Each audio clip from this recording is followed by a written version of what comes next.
excited for this presentation with my old friend, Chantel Allen. She is amazing. You guys are going to absolutely love everything she has to say. Chantel is a mom of 4 kids living in a small town in Arizona. She's passionate about helping busy people slow down so they can create more impact in their lives and marriages. So that was kind of a fancy intro, but what else would you like the viewers to know about you? Oh, good question. I think what I want people to understand is that I am just like them. Sometimes we get like people on these types of summits and they think they have it mastered or they have something, better than they do. And I'm like, no, my life looks just like yours. I just maybe look at it differently. And I think that's always the goal, is just to kind of see things in new ways. So I'm just like you. I'm a human. I have bad days. I have good days. My marriage is great and it's also hard. I'm just like you. So yeah. That's a fantastic way to start us off. So I'm going to ask you the same question I've asked every expert on this show. If you had the undivided attention of all the married couples in all the world for just a few minutes, what is the most important concept you could teach them about how to live happily ever after with their spouse? Yeah, and I think this is such an important concept. I was just actually talking to another couple. They're engaged and they came and talked to me. And this concept, I'm so glad you asked this question. It really kind of framed it for them. Basically, what I would tell people is you need to take care of your own needs. Whenever we get into marriage, we often think it's, okay, we are a team, which we are, but we almost become dependent on each other in order for us to believe that we are happy or that our life is looking the way that it should. And it leaves us dependent. It leaves us codependent on the other person for our happiness, for our fulfillment. And if we can learn to take care of our own needs, you will find that your marriage will totally be thriving and amazing, and it will look like it is that you want it to. And we are not taught this because we see the fairy tales, we see everything else where, this other person completes us. And I think that phrase is wonderful, but it is so, I don't know, it just breaks. Yes, it doesn't work. It does not work. Another person cannot complete us. You need to come into the marriage complete and whole, and then your marriage can be amazing. And that's what I think, if I could tell anybody, that's what the thing that I would tell them to focus on. That is such a great concept. And I think it's one of the major pitfalls of traditional therapy. When I went back to school to become a therapist, I was like, no, I can't subscribe to that, because you usually have 2 people sitting down and one person has been dragged there. And the person that drug them there is like, I need this from you in order for me to be happy. And that is, you're right. It is a prescription for disaster, because you're basically handing them power over your happiness, which does not work. Yeah. One, I think, I don't know, I might get some not nice, happy people with me when I say this, but I love the 5 love languages. But I think that is something that we've been teaching. And it's also teaching this whole thing of that the other person is meant to fulfill our needs in some way. So I love the concept. I love to find out what my love language is, but it's not needing the other person to do that thing in order for me to feel love. You can ask them, but it's not hanging your emotions or your belief that they love you on that thing, because their love language might be something completely different and they're showing it to you. You're just not receiving it because you think it should look in a certain way. So it really does come down to like, get to know yourself and then take care of your needs so that the other person can just show up and have fun in the marriage. That's so important. And I teach that as well. I call it filling your own cup. Yes. Like, what happens is, yeah, we get married and we have this big old hole, and we think that our partner should be pouring into it, and it's this big hole. And until we stop up that hole and can fill up our own cup, Yeah, we've got problems. We'll yeah. never really feel fulfilled. So I love that. Thank you so much. Okay. So what do you mean when you talk about a thriving relationship? What does that look like in the everyday? People always say, I want my relationship to thrive, but what does that actually look like for people? Yeah. And I think thrive in general is a word that we're hearing a lot. Like, don't survive, you got to thrive. Right. And so I love that we're going to break this down. And I think it's so important for everybody to kind of come up with their own definition of this, instead of it just being this umbrella of like, I just want to thrive. It's understanding what that actually means. And so I think of it as basically taking control over yourself. We were just kind of talking about this a little bit, but when you think about surviving, you're just doing the bare minimum to basically live, right? Thriving is the willingness to keep challenging yourself, to keep growing, to keep, progressing in some way. And I think it's understanding that life is not perfect. Life is ebbs and flows. Life isn't dependent on somebody else. So thriving to me is having your own back, willing to go through the hard things, willing to accept reality. That's a big one, I think. And then willing to keep learning and growing every single day. So to me, when you're talking about like, how does this look on an everyday basis? It kind of goes back to what you were saying with filling your own cup. Thriving means filling your own cup so that somebody else doesn't have to do it for you. And then you can show up as the mom or as the wife or as the friend that you want to be, because you are in a thriving place rather than surviving, just trying to make it through the day. So that's what I think thriving is. That's so good. And I noticed all those things that you mentioned. You can ask your spouse for help with those things, but not that they will do them for you or complete them or whatever. So, I'm excited to dig into this concept. So, you have three principles for making relationships thrive. So, I can't wait for you to just like uncover those for us. Yeah. So we've talked a lot about them, but we're going to dive deep into these because I think understanding again is so different than just like hearing a concept, right? So the very first principle that I think people need to understand is this whole idea of you've got to take care of yourself. So there is this term, and I don't know how many people are familiar with this, is basically there's an emotional child and there's an emotional adult. And you can understand this concept if you guys have kids, or if, you've been around kids. We see emotional kids all of the time. Kids depend on others to feel a certain way. We've actually taught our kids to depend on others to feel a certain way. Like, hey, you hurt that person's feeling, go tell them I'm sorry. Or, hey, they're not feeling the greatest, go see if you can make them feel better. We've taught our kids to do this. And so as kids, we were dependent on others to feel a certain way. But no one tapped us on the shoulder as we got older in college or in high school and said, hey, you're no longer a child. You are not dependent. You don't have to be dependent on anybody else. So we were not told to start taking responsibility for how we want to feel. We still keep looking to others or the world to make us feel a certain way. So we've got to learn to become an emotional adult. And we've got to realize that the marriage, again, is not going to make you happy. The only thing that's going to make you happy is you having your own cup filled, you believing in yourself, you knowing who you are is the only way that you are going to actually have the marriage that you want to have. And so I think it's so important for us to take care of ourselves first so that we can be that person in our marriage. And it does take, it's a hard thing to do, especially because no one has taught this before. Learning to take care of yourself is, I think of it kind of like a tantrum. We have a tantrum sometimes, like, no, I don't want to. I want my spouse to change, or I want my, something else to happen, because that seems easier. But you are completely out of control in that place. We can't control whether our spouse changes or not.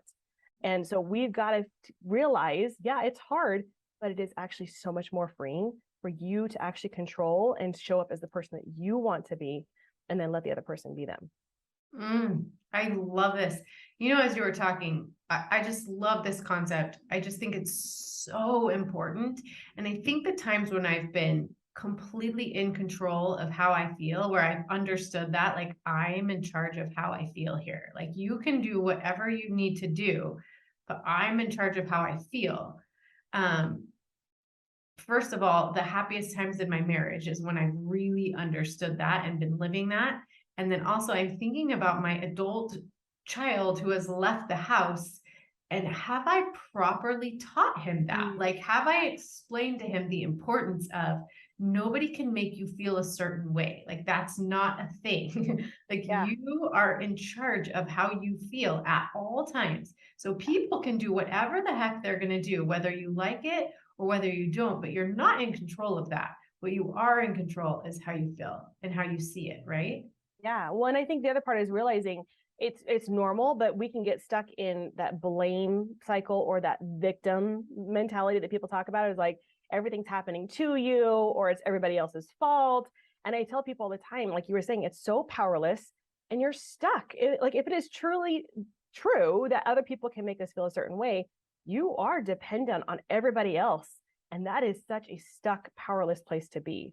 So, and this is, I think, one of the things to do is you've got to start to become aware of where you are blaming other people, where you are blaming your spouse, or where you are the victim to your spouse. Like, he makes me feel this certain way. I'm like, no, slow things down. First off, don't beat the crap out of yourself if you do that. It's normal. but it's just slowing down and just getting curious. It's like, what am I doing here? Like, what do I think he needs to be doing? Why am I feeling this way? And then flipping it around and seeing, what can I give myself that I think he should be giving to me?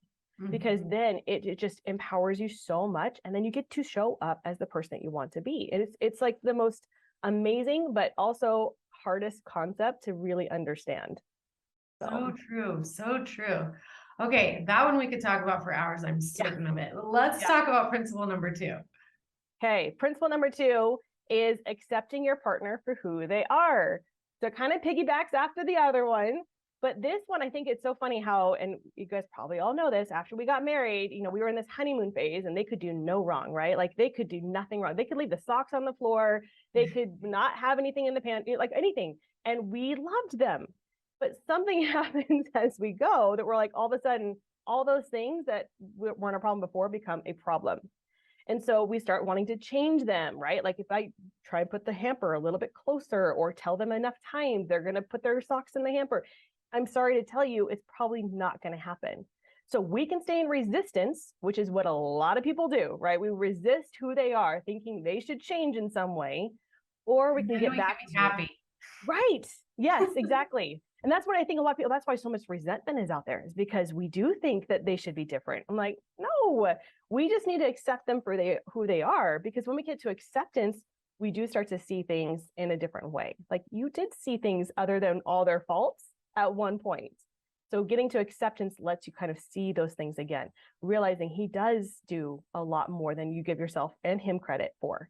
So acceptance, and again, it does not mean you don't ask him to do things like, hey, I would really love for you to put your socks in the hamper. But again, it's not hanging your emotions on whether he does them or not, because more than likely he's not going to remember. He's just not very good at it. So yeah. And I feel like I originally learned this from you, but like, what are you making that mean? Right? Like asking yourself, like he left his socks on the floor after I asked him to pick it up. What am I making that mean? Am I making that mean that he hates me and he's never, he did that on purpose? Or can I just let it mean that he forgot and it means nothing about me or our relationship or anything of that sort? And isn't it so funny? Like we will let socks like be this huge, like catastrophic event. Like he doesn't love me anymore. I'm like, it's so silly what we do. If we can just get to acceptance of like, he's a guy, he's never going to remember. He's never going to want a lot to. of things on his mind.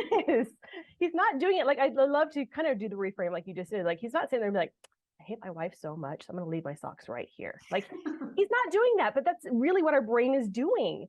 So getting to more of that acceptance, and I almost think getting to humor with it of like, of course my husband just did this again.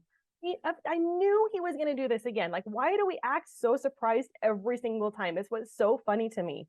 So getting to acceptance really does, and it lets them flourish too.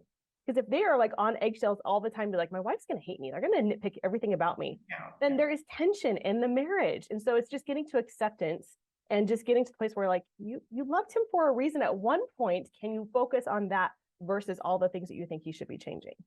So good. And how can I change around that too? Like the sock example is a good one. And I have that in my course that I teach as well, is like, how can I change my thoughts around this socks? Like, how easy is it for me to pick up his socks as an act of like, man, I love this guy. He does so much for our family. He goes out there and earns a living. He comes home, he does the dishes, he plays with the kids, he takes them to practice.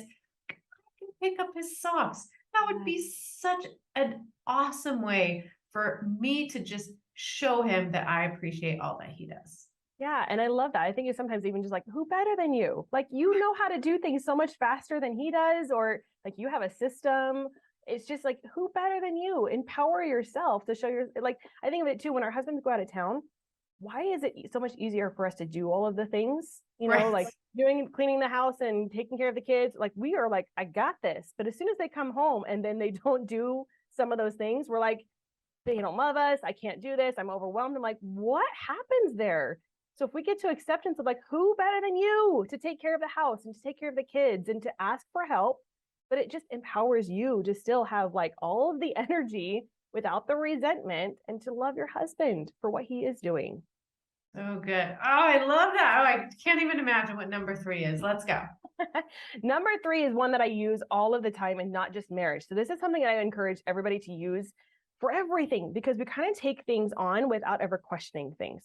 What do I mean by that? So the third principle is defining success in your marriage for you. So many times we look at success and we let other things, other people, movies even to tell us what success looks like. And so we can get really frustrated or starting to get into comparison of, hey, I'm hearing my friend's husband does all of this and my husband's not. So there must be something wrong with my marriage.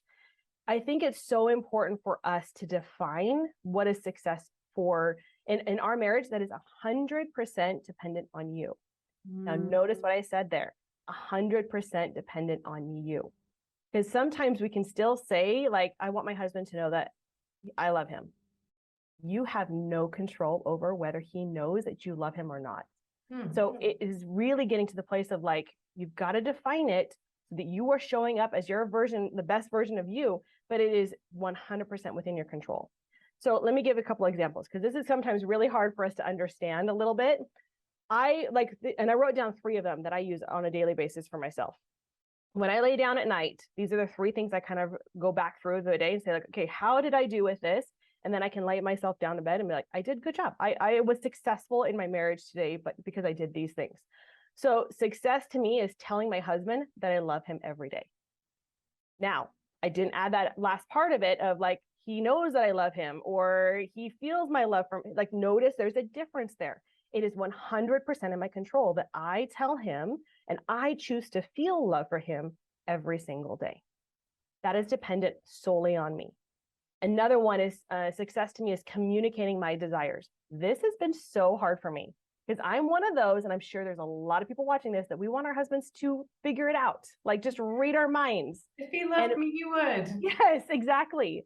And so then we get so resentful and frustrated and angry. And I'm like, no, put this back 100% in your control. Again, we can't say that they're going to do everything, but I'm going to show up in communicating what I need, what my desires are, and then letting him show up however he wants to. But I'm owning that. I'm not sitting back hoping and praying that he's going to read my mind or know what it is that I need. I'm communicating that on a daily basis. So that's another one, 100% within my control. And then the other one is success to me is staying open and curious. Now, this sounds a little bit vague, but it's more of me trying to be intentional, kind of with like the other couple of principles we were talking about, but I'm staying open to my husband. I'm staying curious about what's going on for him. I'm not going right into judgment mode of like, if he comes home upset, I can get upset about him being upset. If I can stay open and curious, it keeps me 100% in control and not mirroring his emotions, not taking on what he's going through. It just gives me back all the control and all of the power. So this one, again, is so important. And like I said, you can use this for everything. I'm like, what is success in motherhood to you? What is success as a friend? Like, putting it back in your control is so empowering rather than being at the effect or trying to compare yourself to everybody else and what they're going through. Oh, some of my favorite concepts there. I really love that one. That last one, when your husband comes home upset, you can either be upset about him being upset, or you can be curious about why he's upset. So I talk about that, like, don't jump in the pool. Because you can either jump in the pool of his emotions where you're both flailing around like idiots, right? Or you can stand on the side and you can be like, huh. And then eventually he'll figure out that he's just flailing around in the shallow end and he'll get out. Right. Well, and sometimes I'm like, we need to flail. Like sometimes I need to flail and I don't need somebody rescuing me. I need to get some energy out. I need to let myself go. So why we believe other people don't need that too is so funny to me. I'm like, we need to struggle sometimes. We need to kind of be in that shallow end, knowing that we could stand up. We just need to be there. So let people be there. We don't need to fix everybody all of the time. So good. So good. And I love how you said you lay down at night and you can evaluate how you've done on your terms. So success on your terms. I love that so much. It really goes towards what we're talking about here, which is creating your happily ever after love story. Your love story is not going to look anything else like anybody else's love story. And when you think about happily ever after in fairy tales and things like that, it's not like you think your life is going to be some magical Disney movie. It's that your challenges, your struggles are specifically for you. And you've been able to write the story and you've been the author of it. Like, this is my happily ever after. I have created it. I have learned the things I needed to learn. I have struggled in the way I needed to struggle, and I've grown in the ways that I needed to grow. And now I can look back and be like, I lived life on my terms. That love story we wrote together, but I authored it. I love that so much. When I think if you think about happily ever after, it feels like luck. Like I just luck, it's just luck, Yeah. or I won the lottery. And that to me, I'm like, it's not sustainable. So I love that you say that. It's like happily ever after is on your terms. It is through the struggle because you created it. And it's not just by chance that you had a happily ever after. So I think that's beautiful. So good. Oh, this is like seriously, seriously so great. Why don't you tell everybody where they can find you, learn more about your coaching and all the wonderful things that you have to offer? Yeah, so I have a podcast. It's Living and Loving Your Life. We talk about all things anxiety, mindset, emotions. It's a good time there. And then also I'm on Instagram, Chantel Ellen Coaching. They can just come find me, and I do lots of fun little trainings on there as well. Excellent. Awesome. Well, thank you so much for being here. To learn more ways to deepen your intimacy and strengthen your relationship, make sure you watch this video next.